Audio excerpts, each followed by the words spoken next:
الحمد للہ رب العالمین والصلاة والسلام علی رسولہ الامین اما بعد فاعوذ باللہ من الشیطان الرجیم بسم اللہ الرحمن الرحیم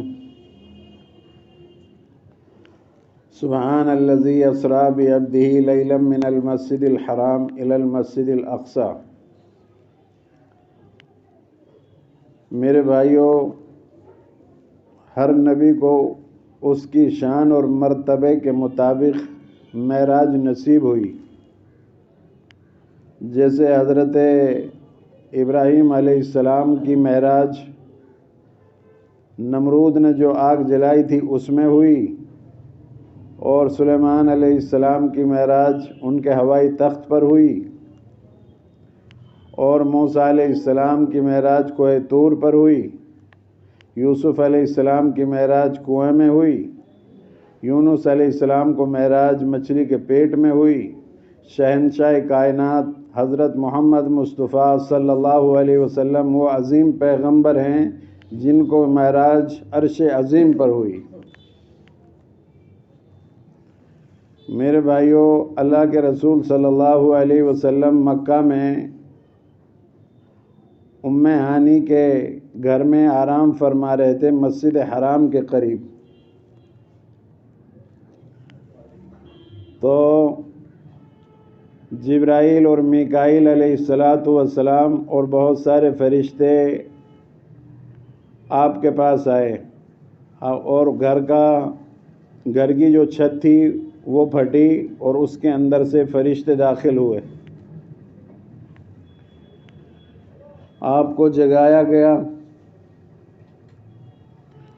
اور آپ صلی اللہ علیہ وسلم کو اٹھایا اور زمزم کے کنویں پر لے گئے، اور بھی بہت سارے فرشتے تھے۔ جبرائیل اور میکائیل علیہ السلام تو تھے ہی، لیکن ان کے ساتھ اور بھی بہت سارے فرشتے تھے۔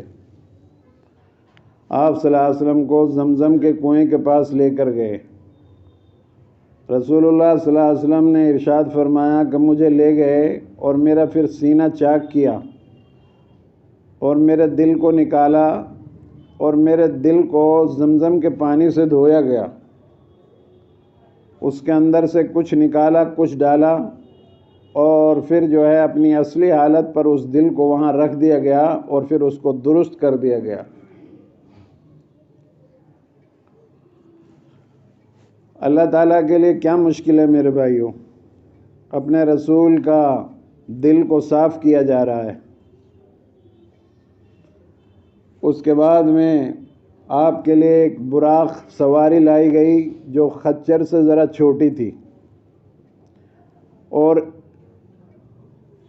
سفید رنگ کی براق آپ کے لیے سواری کے لیے لائی گئی، اور ایسی سواری تھی، وہ ایسا براق تھا کہ اس کی تیز رفتاری کا یہ عالم تھا کہ حد نظر تک اس کا قدم پڑتا تھا۔ جب آپ صلی اللہ علیہ وسلم کو اس پر بٹھانے کا نمبر آیا تو وہ اچھل کود کرنے لگی، تو جبرائیل علیہ السلام نے اس کے کان میں کہا کہ اے خوش نصیب براق، تجھے معلوم ہے تیرے اوپر کون سوار ہو رہے ہیں؟ یہ شہنشاہ کائنات حضرت محمد مصطفیٰ صلی اللہ علیہ وسلم تیرے اوپر سوار ہونے والے ہیں۔ تو وہ شرم سے جانور پانی ہو گیا اور ادب سے کھڑا ہو گیا۔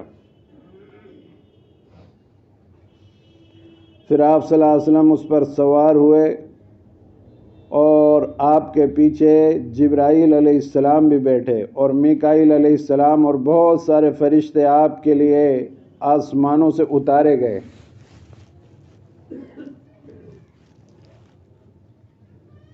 اس کے بعد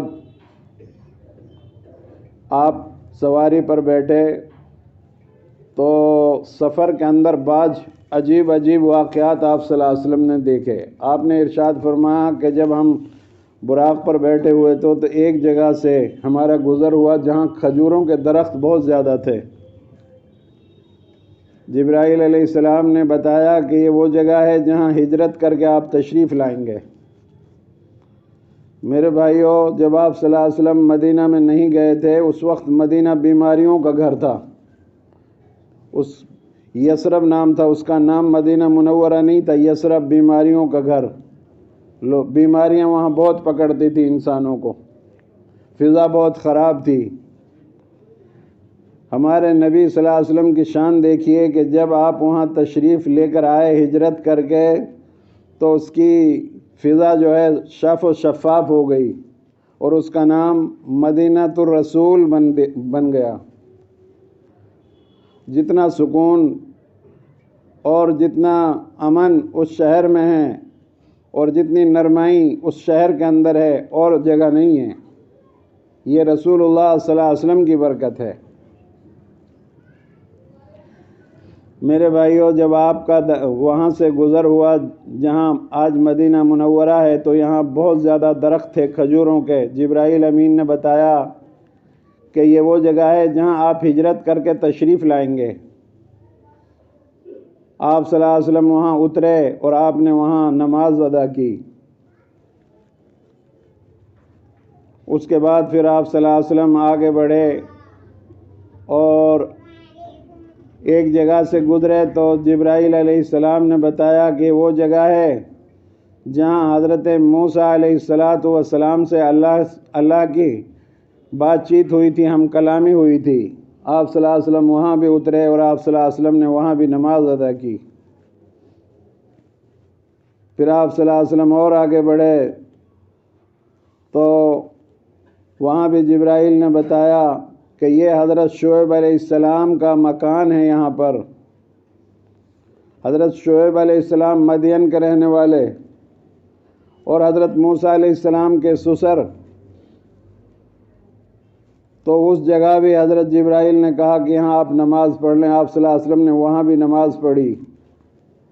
اس کے بعد اور آگے بڑھے آپ صلی اللہ علیہ وسلم تو جبرائیل نے بتایا کہ یہ بہت مقدس مقام ہے، وہاں بھی آپ نے نماز ادا کی۔ پھر آپ کو بتایا گیا کہ وہ جگہ ہے جہاں پر حضرت عیسیٰ روح اللہ کی ولادت ہوئی تھی۔ یہ عجیب عجیب باتیں جبرائیل علیہ السلام نے آپ کو بتائی اور آپ ان جگہوں پر برکت کے لیے نماز ادا کر رہے ہیں۔ ہم تو فرض نماز ادا نہیں کر پا رہے۔ میرے بھائیوں، پھر آپ صلی اللہ علیہ وسلم اور آگے بڑھے تو ایک بوڑھی عورت نظر آئی جس نے آپ کو آواز دی۔ جبرائیل امین نے آپ صلی اللہ علیہ وسلم سے عرض کیا، رسول اللہ صلی اللہ علیہ وسلم اس کی بات نہ سنو، جواب نہ دو، آگے بڑھو۔ پھر اور آگے چلے تو ایک بوڑھا آدمی نظر آیا، اس نے بھی آپ کو بلایا، آواز دی۔ جبرائیل نے بتایا کہ آپ جواب مت دو اور آگے چلو۔ پھر اور آگے بڑھے تو کچھ جماعت بیٹھی ہوئی تھی، کچھ لوگ بیٹھے ہوئے تھے، انہوں نے آپ صلی اللہ علیہ وسلم کو اس طرح سلام کیا، یا اول السلام علیکہ، یا آخر السلام علیکہ، یا حاشر السلام علیکہ۔ جبرائیل نے بتایا کہ اس کا جواب دو، یہ تمہارے جد امجد حضرت ابراہیم علیہ السلام، حضرت موسیٰ علیہ السلام اور حضرت عیسیٰ علیہ السلام ہیں۔ جب حضرت آدم کو پیدا بھی نہیں کیا گیا اس وقت آپ صلی اللہ علیہ وسلم موجود تھے، آپ کی روح موجود تھی میرے بھائیوں۔ آدم علیہ السلام کو ابھی بنایا بھی نہیں گیا، اس وقت آپ کی روح موجود تھی۔ کتابوں میں لکھا ہے جب آدم علیہ السلام کو غلطی ہونے کی وجہ سے زمین پر بھیج دیا تو یہ دعا مانگتے رہے مانگتے رہے مانگتے رہے۔ ایک دن انہوں نے دعا مانگی، اے اللہ مجھے محمد صلی اللہ علیہ وسلم کے وسیلے سے معاف فرما دے۔ وہی آئی کہ آدم یہ محمد کون ہے جن کے وسیلے سے تم معافی مانگتے ہو؟ آدم نے عرض کیا کہ جب میں پیدا ہوا تھا اس وقت میں نے آپ کی کرسی پر عرش عظیم پر لکھا ہوا دیکھا تھا، لا الہ الا اللہ محمد الرسول اللہ۔ میں اسی وقت سمجھ گیا تھا کہ اس سے بڑی ہستی دنیا میں اور کوئی نہیں آ سکتی۔ ارے میرے بھائیو، ایسے نبی کے امتی ہو آپ اور اس نبی کی سنتوں کو ترک کر رہے ہو۔ اگر عزت چاہیے، سکون چاہیے، دنیا کے اندر اطمینان چاہیے اور کامیابی چاہیے، دنیا اور آخرت کی خوشحالی چاہیے، تو میرے بھائیوں اللہ اور اس کے رسول کے احکامات پر عمل کرو۔ اس کے بعد رسول اللہ صلی اللہ علیہ وسلم آگے بڑھے تو دیکھا ایک آدمی ہیں، کچھ لوگ ہیں جن کے ناخن تو تانبے کے ہیں۔ یہ جو ناخن ہیں یہ تانبے کے تھے ان لوگوں کو۔ جب آپ معراج میں جا رہے ہیں تو یہ ساری چیزیں آپ کو بتائی جا رہی ہیں، دکھائی جا رہی ہیں۔ تو ان کے ناخن تانبے کے تھے اور وہ اپنے چہرے کو نوچ رہے ہیں انہی ناخنوں سے، اور بالکل خونم خون ہیں، لہو لہان ہیں۔ آپ صلی اللہ علیہ وسلم نے معلوم کیا جبرائیل سے کہ یہ قوم کون سی ہے، یہ لوگ کون سے ہیں جو اپنے ناخنوں سے اپنے چہروں کو، سینوں کو نوچ کر لہو لہان اور خونم خون ہو چکے ہیں۔ تو جبرائیل امین نے بتایا کہ یہ وہ لوگ ہیں دنیا کے اندر جو لوگوں کی غیبت کرتے تھے۔ حدیث پاک میں آتا، صحیح حدیث ہے، آپ معلوم کر لیجئے گا اور پڑھ لیجئے گا کہ کوئی آدمی اگر کسی کی غیبت کرتا ہے اس کے پیٹھ پیچھے تو یہ اتنا گناہ عظیم ہے، ایسا گناہ ہے جیسے اپنے مردار بھائی کا گوشت نوچ نوچ کر کھا رہا ہو۔ بھائی آپ اپنا کام کرو، وہ اپنا کام کر رہا ہے، آپ کیوں کسی کی غیبت کر رہے ہو، اپنے اوپر گناہ ڈال رہے ہو؟ جب تک آپ جس کی غیبت کیے اس سے معافی نہیں مانگو گے تب تک وہ معاف نہیں ہوگا۔ وہ گناہ اتنا عظیم ہے۔ اور معراج میں آپ کو دکھایا گیا کہ ان کے ناخن تانبے کے غیبت کرنے والوں کے، اور جو ہے وہ چہرے کو، سینے کو نوچ رہے ہیں اور لہو لہان ہیں۔ یہ ان کے آخرت میں ان کو پر عذاب ہو رہا ہے۔ کتنے ذلت کا عذاب ہے۔ میرے بھائیوں ہر آدمی اپنے مزاج کا ہوتا ہے، تو ہم کسی کی غیبت کر کے اپنی عاقبت کو کیوں خراب کریں؟ حسد نہ کریں کسی سے۔ اللہ نے پہلے سے تقدیر لکھ دی ہے، پہلے سے۔ حسد کا کوئی علاج نہیں ہے، پناہ مانگی جا سکتی ہے۔ حاسدین اذا حسد، یا اللہ حسد کرنے والے اور کرنے والیوں کے حسد سے میں پناہ چاہتا ہوں۔ اس لیے حسد کا کوئی علاج بھی نہیں ہے۔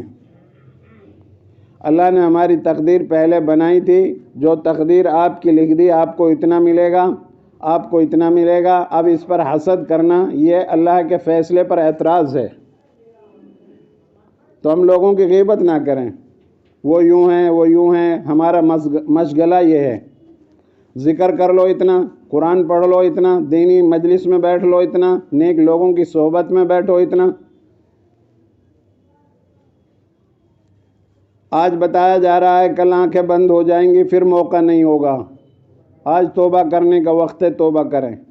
تو اللہ کے رسول صلی اللہ علیہ وسلم معراج میں گئے تو دیکھا ان لوگوں کا حال جو ہے وہ خونم خون ہیں، ناخنوں سے، تانبے کے ناخن بنے ہوئے ہیں ان کے، اور ان سے اپنے آپ کو نوچ رہے ہیں، وہ خونم خون ہیں۔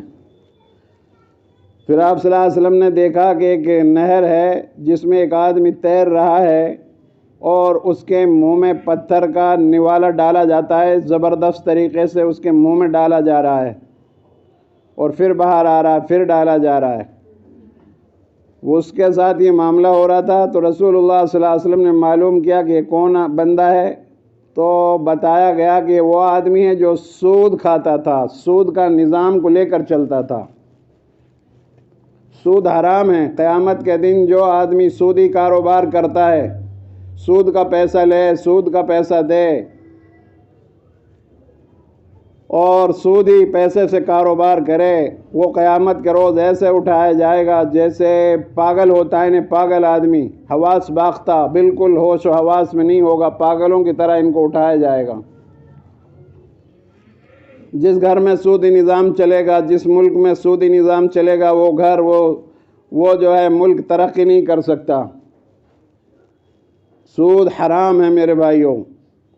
سود مال کو گھٹا دیتا ہے، صدقہ مال کو بڑھاتا ہے۔ قرآن کہہ رہا ہے، سورہ بقرہ میں پڑھیے گا آپ۔ سودی کاروبار سے بچو میرے بھائیوں، کم کھا لو لیکن سود یہ بڑے بڑے گناہ ہیں۔ اللہ کے یہاں ایسے کام کرنے والوں کی سزا بہت سخت ہے۔ آج موقع ہے سنبھلنے کا، کل موقع نہیں ہوگا۔ آپ نہیں کہہ سکتے کہ ہمارے امام صاحب نے بتایا نہیں تھا سود حرام ہے۔ میں آپ کو بتا رہا ہوں، بالکل سود سے بچیں۔ پھر آپ صلی اللہ علیہ وسلم اور آگے بڑھے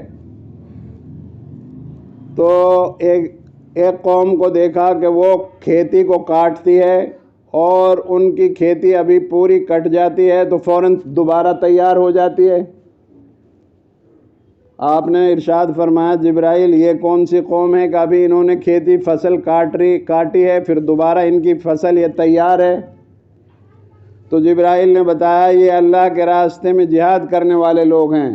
جہاد کا مطلب ہے جد و جہد کرنا، محنت کرنا، اللہ کے احکامات دنیا میں عام ہو جائیں اس پر محنت کرنا۔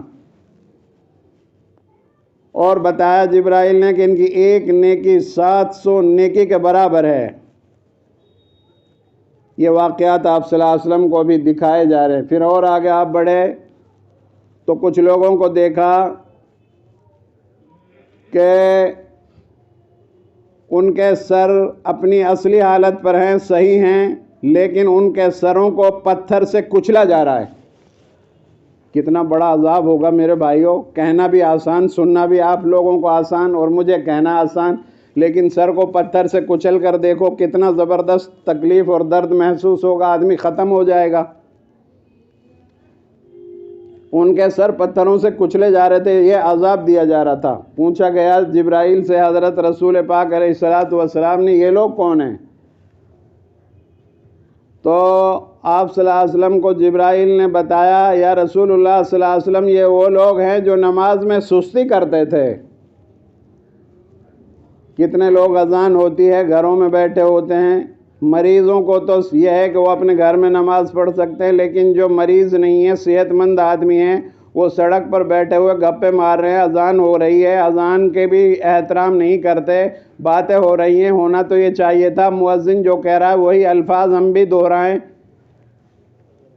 اذان کا احترام کریں میرے بھائیوں، اور نمازوں میں سستی نہ کریں۔ ایک قدم آپ گھر سے آئے، ایک قدم پر ایک نیکی ملی آپ کو اور ایک گناہ آپ کا مٹا، کتنی بڑی بات ہے۔ کتنے آپ نے قدم رکھے ہوں گے، کتنے آپ کے گناہ مٹ گئے، کتنے آپ کے درجات جنت میں بلند ہو گئے، لیکن آج ہمیں ان باتوں کا یقین نہیں ہے، محسوس نہیں ہو رہا۔ کل قیامت کے روز جب آپ کو ان کا اجر دیا جائے گا تب آپ کو پتہ چلے گا کہ کاش میں اللہ کے لیے نماز پڑھنے کے لیے مسجدوں میں بار بار جاتا اور آتا۔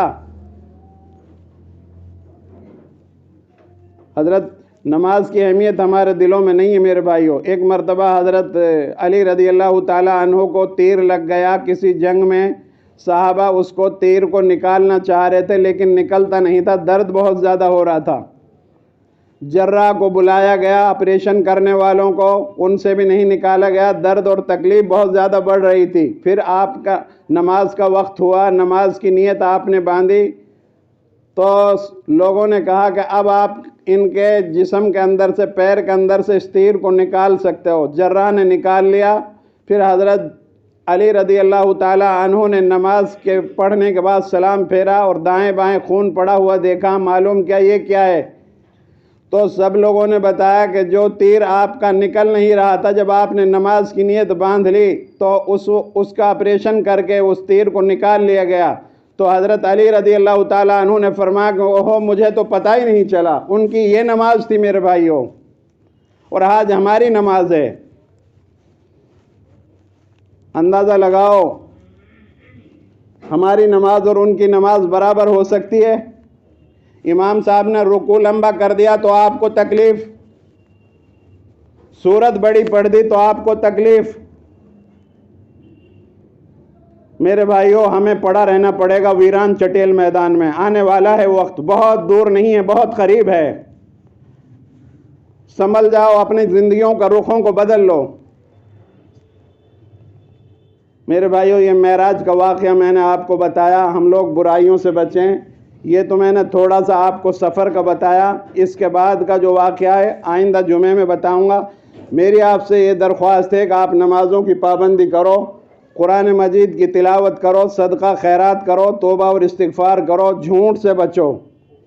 جھوٹ حرام ہے، جیسے خنزیر کا کھانا حرام ہے، شراب پینا حرام ہے، اسی طرح غیبت، چغل خوری، جوا، زنا۔ اپنے آپ کو سنبھالو، کوئی ساتھ نہیں دے گا قبر میں۔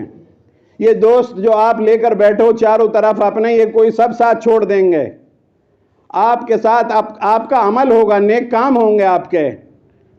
سورہ ملک آپ نے پڑھی ہوگی تو سورہ ملک قبر میں آئے گی اور عذاب سے کہے گی کہ مجھے یہ پڑھتا تھا، ادھر سے عذاب نہیں آئے گا۔ صدقہ کیا ہوگا تو وہ آ جائے گا، ادھر سے نہیں آئے گا۔ نماز پڑھی ہوگی تو نماز آئے گی قبر میں۔ نیک کام کیے ہوں گے، اپنے آپ کو بناؤ، اخلاق لاؤ اپنے اندر۔ ایک آدمی اخلاق والا ہے اور ایک آدمی رات دن نفل پڑھ رہا ہے اور بد اخلاق ہے، تو اس نفل پڑھنے والے سے وہ با اخلاق آدمی جو نفل نہیں پڑھتا، صرف فرض ادا کرتا ہے، وہ کئی گنا، 1000 گنا زیادہ بہتر ہے۔ اور مسلمان وہی اچھا ہے جس کے ہاتھ زبان سے کسی کو تکلیف نہ پہنچے۔ اچھے انسان بنو، اچھے آدمی بنو، دنیا میں اچھا کام کرو، نیکیاں کرو، برائیوں سے بچو۔ دعا کرو اللہ تبارک و تعالی مجھے بھی آپ سب کو عمل کرنے کی توفیق عطا فرمائے۔